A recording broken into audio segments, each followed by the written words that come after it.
ఈ రోజున మనం ఉపవాసం అనే ఒక విషయం గురించి తెలుసుకుందాం.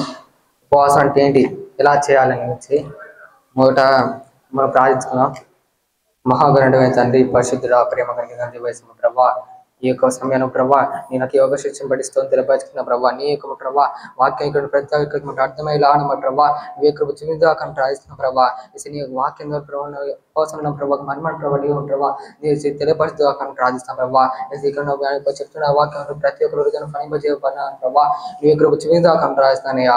నాడు ఏ సిబిస్ నీ కాలం జరిగిందో అక్కడ ప్రార్థిస్తాను తెలియమ ప్రభా, ఏ సిబిస్ నీ కాలం జరిగిందో అక్కడ ప్రార్థిస్తే ఏ సమస్య తండ్రి. ఆమేన్. నిర్గమకాండము 34వ అధ్యాయం 28వ వచనం.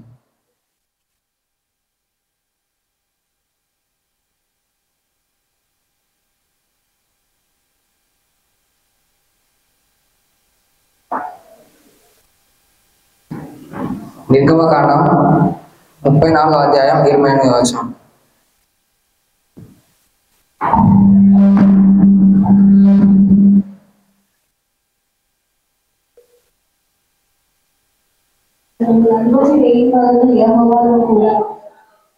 అతడు భోజనం చేయలేదు, నీరు త్రాగలేదు. అంతలో ఆయన నిబంధన వాక్యములను అనగా 10 ఆజ్ఞలను ఆ పలక మీద రాసింది. ఇక్కడ ఒకసారి మనం గమనించినట్లయితే అతడు అంటే మోషే సినాయి కొండ మీదకి 40 దినాలు ఉపవాసం ఉండడానికి వెళ్ళాడు. ఉపవాసం దేని విషయంలో ఉన్నాడంటే ఆయనకు కావాల్సిన 10 ఆజ్ఞల విషయంలో వెళ్ళాడు. ఆయనకు కావాల్సింది 10 ఆజ్ఞలు నాకు కావాలి అని చెప్పేసి అతను ఒక కార్యం కోసం వెళ్ళాడు. అయితే అక్కడ ఉపవాసం ఉండినప్పుడు ఆడ చూసుకున్నట్లయితే ఉపవాసం ఉండి వచ్చినప్పుడు ఆడ మోషే ఒక ముఖం కూడా ఆడ మనం వెళ్ళడం చూస్తూ ఉంటాం. అని దేని కొరకు వెళ్ళాడు, ఉపవాసం ఉండి 10 పలకల కోసం ఆజ్ఞల కోసం వెళ్ళాడు.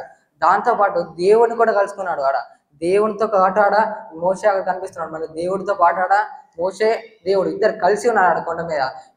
మనం ఇప్పుడు గమనించాల్సింది ఏంటంటే ఉపవాస ప్రార్థన ఉన్నప్పుడు దేవునితో పాటు దేవుడు కూడా మనతో పాటు కలిసి ఉంటాడు. దాన్ని గమనించుకోవాలి. దేవుని ఉపవాస ప్రార్థన ద్వారా మనకి దేవునికి ఉన్న సంబంధాన్ని మనం పెంచుకోగలుగుతాం. మనం ఉపవాస ప్రార్థన దేనికి ఉన్న దానికి ఇష్టానికంటే మనకు ఇంకా బలమైన కార్యాలు జరుగుతాయి. ఎలాగంటే ఇప్పుడు 10 ఆజ్ఞలకు మోసే వెళ్ళాడు. దాంతోపాటు ఇప్పుడు దేవునితో పాటు ఇంకా సంబంధాన్ని ఇంకా పెంచుకోగలిగాడు. దేవునితో ఉపవాస ప్రార్థన అనేది దేవునితో సంబంధం పెంచుతుంది, ఇంకా మనకి ఉన్న ఒక బంధాన్ని బలపరుస్తుంది. అలాగే 10 ఆజ్ఞల కోసం వెళ్ళాడు, ఆ 10 ఆజ్ఞల కార్యం కూడా జరిగింది. మనం చూసుకున్నట్లయితే అలా కాకుండా ఇంకా మోషే యొక్క ముఖం కూడా వెలించబడింది. ఆయన వెళ్ళింది ఒక కార్యం కొరకు, కానీ దేవుడు అతనిలో ఒక వెలుగుని నింపాడు. ఈ వెలుగు అనేది ఎలా అంటే మనం ఉపవాసం ప్రార్థన చేయడానికి వెళ్ళినప్పుడు మనలో ఇప్పుడు చీకటి ఉందా, ఆ చీకటిని దాన్ని తొలగించుకోవడం కోసం మనం ఉపవాస ప్రార్థన చేయగలుగుతాం. ఆ చీకటి ఉపవాస ప్రార్థన ద్వారా చీకటి కూడా తొలగిపోగలుగుతుంది. అంటే మనం గమనించేది ఏంటంటే ఉపవాస ప్రార్థన ద్వారా అసాధ్యం అంటూ ఏది లేదు. ఈ మోషే దేని విషయంలో వెళ్ళాడో ఆ యొక్క కార్యం ఉపవాస ప్రార్థన ద్వారా ఖచ్చితంగా జరుగుతుంది. ఇక్కడ గమనించినట్లయితే మన ఇక్కడ మోషే వెళ్ళిన కార్యం మోషకు జరిగింది. ఇప్పుడు మనం కూడా ఉపవాసం ఉండి ప్రార్థించినప్పుడు మన జీవితంలో కూడా అలాంటి కార్యాలు జరుగుతాయి. మనం అనుకుంటే ఉపవాసం ఉండి ఏదవుతుందని చెప్పేసి చాలా మంది ఉపవాసం ఉండకుండా ఉంటారు. అలా కాకుండా ఉపవాసం ఉండినప్పుడు కూడా మనం భక్తితో ఉండాలి. వేషధారణంగా మనం ఎప్పుడు ఉపవాసం ఉండకూడదు. మనం మనస్ఫూర్తిగా మంచిగా దేవుడి సన్నిధిలో ఉపవాసం దేవుడి సన్నిధిలో గడపాలి. అలా కాకుండా సెల్ఫోన్ చూస్తూ వేషధారణంగా ఇలా ఉపవాసం ఉండకుండా ఉండాలి. ఇక్కడ చూసుకున్న దేవుడు మోషేకి ఏ కార్యం చేయడానికి తీసుకువెళ్ళాడు, ఆడ ఆ కార్యం ఆడ జరగడం చూస్తున్నాం. మనమైతే ఆడ మోషే జరిగిన కార్యం మనం ఉపవాసం ప్రార్థించినప్పుడు మన జీవితానికి ఇలాంటి కార్యాలు జరుగుతాయి. మనం ఇక్కడ ఇంకో విషయం చూసుకున్నట్లయితే ఎస్తేరు గ్రంథాన్ని కూడా ఎస్తేరు 4:16.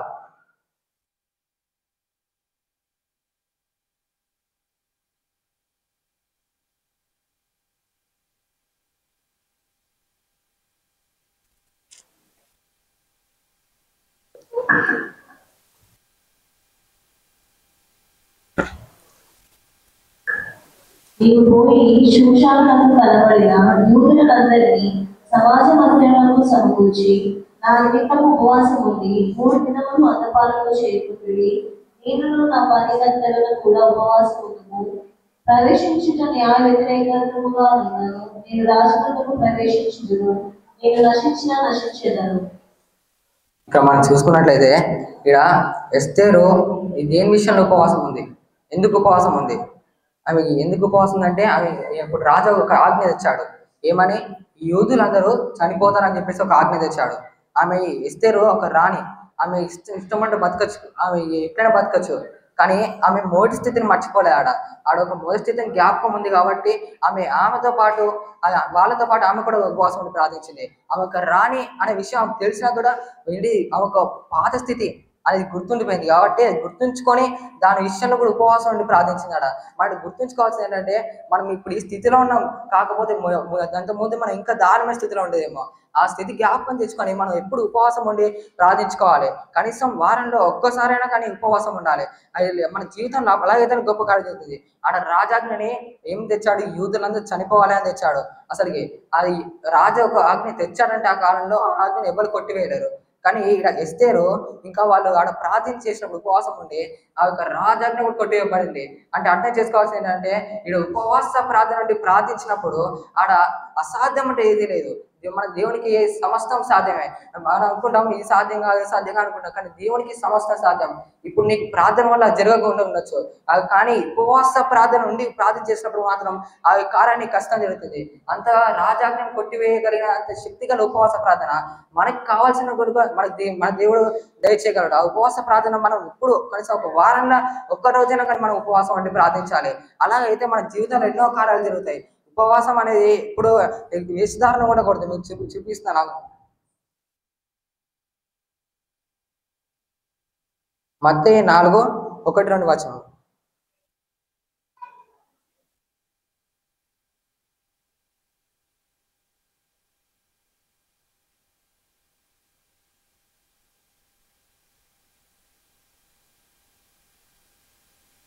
అప్పుడు యేసు అపవాది చేత శోధింపబడ్డను, ఆత్మ వలన అలవిండ్లతో కొడుకోబడ్డను. 40 దినములు 40 రాత్రులు ఉపవాసం పెట్ట పిమ్మట ఆయన ఆకలి కొనగా. ఇక్కడ మనం చూసుకున్నట్లయితే ఇక్కడ యేసు ప్రభు కూడా ఉపవాసం ఉన్నాడు. అంటే ఇప్పుడు గమనించాల్సింది ఏంటంటే యేసు ప్రభు ఉపవాసం ఉన్నప్పుడు ఆడ ఏంటి దయ్యం వచ్చి సాతాను వచ్చి శోధిస్తాడు. మనం కూడా ఉపవాసం ఉంటాం చాలా సమయంలో.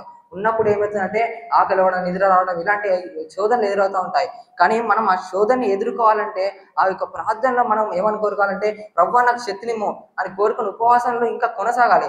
కానీ చాలా మంది ఎలా ఉంటారంటే నిద్ర నీ ఆకలి కాగానే పోయి తిన్నారు. అలా కాకుండా మనం ఏం చేయాలంటే ఉపవాస ప్రార్థన చేయడాన్ని ఒక విశ్వాసం, ఒక ఆసక్తి కలిగి మనం ఎప్పుడో అప్పుడు మన ఆసక్తితో ఇంకా బలంగా ప్రార్థించినప్పుడు మన జీవితంలో కార్యం జరుగుతూ ఉంటాయి. ఇక్కడ చూసుకుంటే మోషే విషయంలో కార్యం జరిగింది, ఎస్తేరు విషయంలో కార్యం జరిగింది. మన జీవితంలో కూడా అలాంటి గొప్ప కార్యాలు జరిగిస్తారు దేవుడు. ఏంటి ఎలా అంటే మనం మంచిగా ఇంకా ఉపవాసం మంచిగా ఉన్నప్పుడు ఎలా అంటే మనం వేషధారణ ఉండకూడదు. అలా చూసుకుంటే మనం మత్తయి 6:17 చదువుదాం.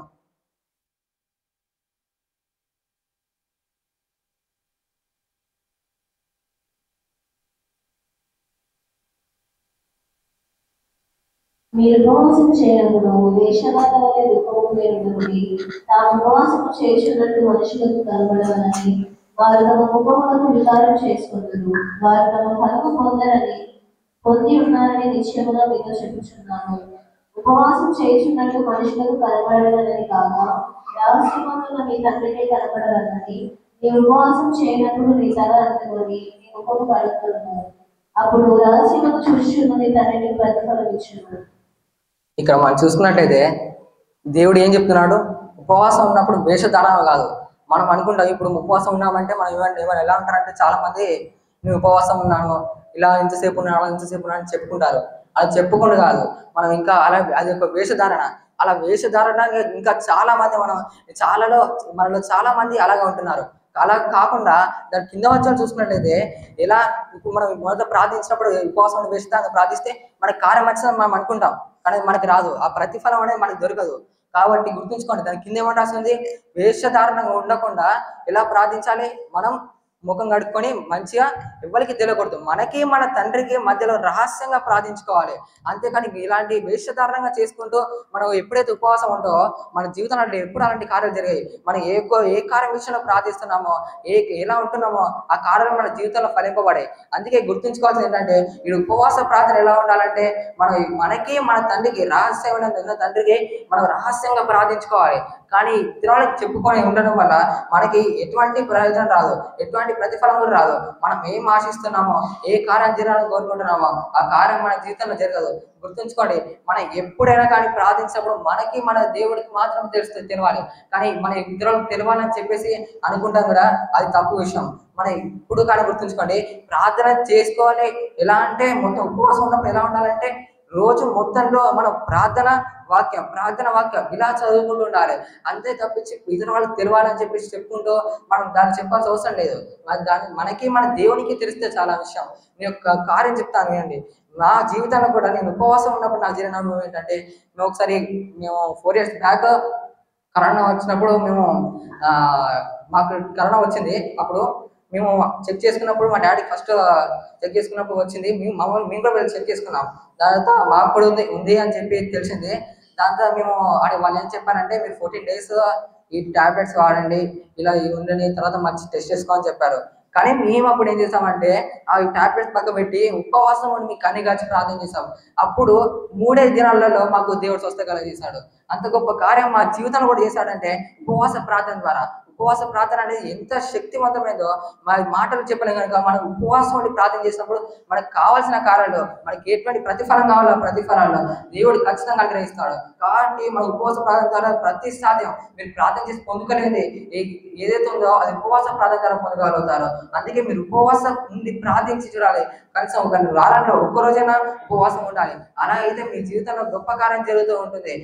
మీరు ఎప్పుడు గుర్తుంచుకోండి, ఇలా చూపించినట్టే వేషధారణంగా ఉండకుండా మనం ఎప్పుడు మంచిగా ఇతరులకు తెలియాల్సిన అవసరం లేకుండా మనకి దేవునికి రహస్యాన్ని ప్రార్థించుకుంటూ అలా ఉన్నప్పుడు మన జీవితంలో గొప్ప కార్యాలు జరుగుతూ ఉంటుంది.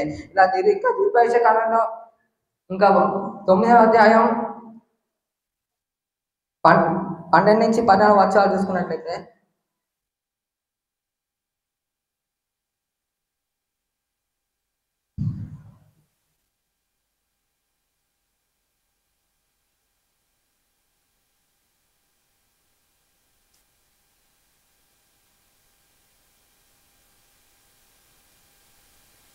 ద్వితీయోపదేశ కాండం 9వ అధ్యాయం 12, 13 వచనాలు. నీవు లేచి ఇక్కడ నుండి త్వరగా దిగుము. నీవు ఐగుప్తులో నుండి రప్పించాలని జనం చెడిపోయి నేను వారికి ఆజ్ఞాపించిన త్రోవలో నుండి త్వరగా తొలగి తమకు మోత బొమ్మలు చేసుకోలేరని నాతో చెప్పాను. మరియు యెహోవా, నేను ఈ ప్రజలను చూస్తుంది, వారు లోపల పొందని కష్టము నాకు అడ్డం రాకుము. నేను వారిని నశింపచేసి వారి నామమును ఆకాశంలో క్రింద తెలుపుపెట్టి నేను వారి కంటే బలముగల భవిష్యత్తుగా చేసినని నాతో చెప్పగా, నేను తిరిగి ఆ కొండ దిగి వచ్చింది. కొండ అగ్ని చేత కాల్చుండేను. ఆ 2 నిబంధన పలకలు నా 2 చేతులలో ఉండేను. ఇక్కడ మనం చూసుకున్నట్టయితే ఈడ ఏమవుతుందంటే, ఈడ మోషే వాడి కొండ మీద వెళ్ళి ప్రార్థించినప్పుడు మళ్ళీ తిరిగి ఆశ్చర్యపడ ప్రజలందరూ చెడిపోయి ఉంటారు. ఆ చెడిపోయిన దేవుడు ఆ ప్రజల్ని చూస్తాడు. చూసి మోసే త్వరగా చెప్తాడు, నువ్వు త్వరగా కొండ దిగి వెళ్ళు అని చెప్తాడు. చెప్పినప్పుడు వెళ్ళి చూసినప్పుడు వాళ్ళ మొత్తం విగ్రహార్థంలో మునిగి ఉంటారు. అది మోసే చూసి అప్పుడు ఇలా ఎందుకు చేస్తున్నా అని చెప్పేసి అవన్నీ దూడని అవన్నీ విసిరికొడతాడు. దాని తర్వాత ఏమవుతుందంటే, దేవుడు ఏమంటాడు మోసతోటి, ఈ జనముని నశింపజేసి నీకు ఇంకా గొప్ప జనం చేస్తా అంటాడు. అప్పుడు మోసే ఏమంటాడు దేవుడితోటి, ప్రభా నా జీవన నా పేరు తీసేయి, కాకపోతే వీళ్ళని మాత్రం ఉంచా అంటాడు. ఎందుకు అది దేవుడు అప్పుడు ఎందుకు ఆపాడు? ఎందుకంటే అప్పుడు 40 దినాలు ఉపవాసం ఉండి దేవునితో కలిసి ఉండి ప్రార్థించాడు. ఆ ప్రార్థన ద్వారానే దేవుడు ఆయన ఒక మాటను అంగీకరించాడు. ఆ మాటను అంగీకరించి ఆ ఒక ఉపవాస ప్రార్థన ద్వారా మోషే చెప్పిన ఆ మాటను కూడా దేవుడు విన్నాడు. అంటే గుర్తుంచుకోవాల్సింది ఏంటంటే, మన ఉపవాస ప్రార్థనప్పుడు మనం ఏది అడుగుతామో దేవుణ్ణి, అది ఖచ్చితంగా మన జీవితంలో జరుగుతుంది. మనకి ఖచ్చితంగా ఏది కావాలనుకుంటామో అది మన జీవితంలో పనిపడుతుంది. కాబట్టి గుర్తుంచుకోవాల్సింది ఏంటంటే, కనీసం మనకి వారంలో ఒక్క రోజైనా కనీసం సమయం దొరికిన ప్రతిసారి మీరు ఒక రోజైనా తీసుకొని మీరు ఖచ్చితంగా ఉపవాసం ఉండి ప్రార్థించండి. ఉపవాస ప్రార్థన చేసినప్పుడు మన కుటుంబంలో సమస్య ఎలాంటి అంటే, అప్పు సమస్య అయినా కానీ ఇంకెటువంటి సమస్య అయినా కానీ ప్రతి మాట నుంచి దేవుడు విడిపించగల దేవుడు. కాబట్టి గుర్తుంచుకోవాల్సింది ఏంటంటే, మనం ఎప్పుడు ఉపవాసం అంటే ప్రార్థించాలి అంటే, మనం ఒక దేవుని ఎప్పుడు వేషధారణ ఉండడం, మన దేవునికి మనస్ఫూర్తిగా ఒక రోజు మంచిగా ఉండే విధంగా అలా ఉండాలి మనం. కాకపోతే మనం చాలా మంది ఇక్కడ వేషధారణంగా ఉంటాం మనం. కాకపోతే అలా కాకుండా దేవునికి హృదయం అర్పించుకుంటూ మనం మంచిగా ఉండాలి. ఎవరికి తెలవాల్సిన అవసరం లేదు ఆ విషయం అనేది. మనకి దేవునికి మధ్యలో ఆ యొక్క విషయం అంటే చాలు. మనం దేవునికి ఎట్లాంటి విషయం అంటే మన దేవునికి మధ్యలో ఏ విషయం కోరుకుంటామో ఆ విషయం మన జీవితానికి కార్యం జరిగిపడుతుంది. కానీ అలా ఎలాంటి వేషధారణ ఉండకుండా మన ఇంకా మీద మంచిగా ఇంకా బలంగా దేవునిలో ఉండే విధంగా మీరు గ్రహించుకోవాల్సింది ఏంటంటే ఇక్కడ మనం రహస్యం ఉంది ప్రార్థించుకొని దేవుడు ఉంటే మన విషయంలో మనకి ఏ కార్యం కోరుకుంటామో ఆ కార్యం జరుగుతుంది. అంటే ప్రార్థన తీసుకున్నాం. ఈ వాక్యం మన హృదయం ఫలింపజేయం కాక మగండ తండ్రి పరిశుద్ధ ప్రేమ గట్టిగా దేవాసని ఘనమైన స్తోత్రపరుచుకుంటాం ప్రభా. ఇసే నీకు ఉపవాసం ద్వారా ప్రభా ఎలా ఉండాలమ్మా ప్రభా. ఇసే ఉపవాసం అంటే ఏంటో ప్రభా నీకు మాకు తెలియజేయడం